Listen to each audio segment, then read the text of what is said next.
সব নাকি গুম হয়ে গেল একেবারে আধা ঘন্টার মধ্যে, যেখানে সব চলে গেল। সেদিন কোনো গোলাগুলি বা সেরকম কোনো ঘটনাই ঘটেনি। 2023 সালের 5 ও 6 মে বাংলাদেশের ইতিহাসের এক ভয়াবহ রাত্রির নাম, যে রাতে নেমে এসেছিল অন্ধকার, শুধু বিদ্যুৎ বিভ্রাটের কারণে নয়, বরং রাষ্ট্রীয় শক্তির নির্মম তাণ্ডবের কারণে। দেশের আকাশ বাতাস স্তব্ধ হয়ে গিয়েছিল সেদিন। শাপলা চত্বরে হাজারো আলেম, ছাত্র ও সাধারণ ধর্মপ্রাণ মানুষ জড়ো হয়েছিলেন 13 দফা দাবির পক্ষে শান্তিপূর্ণ অবস্থানে। অথচ সেই শান্তি রক্ষারত মানুষদের রক্তে রঞ্জিত হয়ে উঠেছিল রাজধানীর রাজপথ। ইতিহাস এখনো কাঁদায় দেশবাসীকে।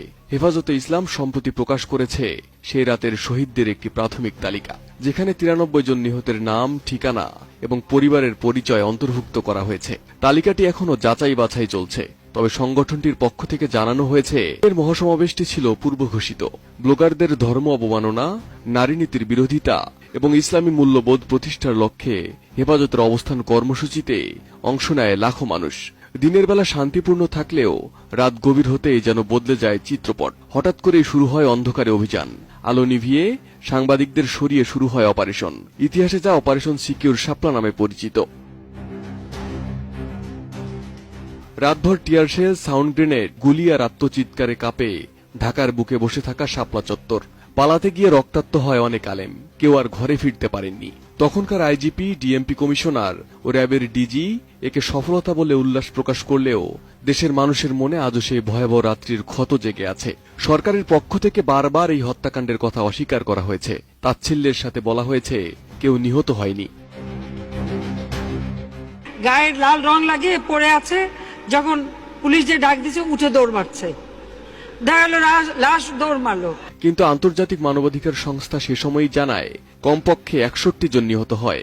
হেফাজতের দাবি অনুযায়ী সেই সংখ্যা শতাধিক। এতদিন পর সেই তালিকার খসড়া প্রকাশ যেন দেরিতে হলেও এক নীরব দলিল।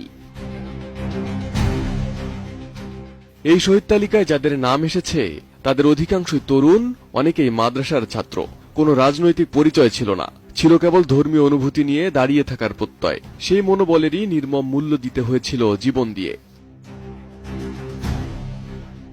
অভিযোগ রয়েছে তৎকালীন প্রধানমন্ত্রী শেখ হাসিনার নির্দেশে ওই পৈশাচিক অভিযান চালিয়ে আলেম সমাজকে নিশ্চিহ্ন করার চেষ্টা করা হয়েছিল। যদিও সরকার পক্ষ থেকে সেই অভিযোগ কখনো স্বীকার করেনি, তবে সেই রাতের স্মৃতি আজও সাধারণ ধর্মপ্রাণ মুসলমানদের হৃদয়ে এক দগদগে ক্ষতের মতো রয়ে গেছে।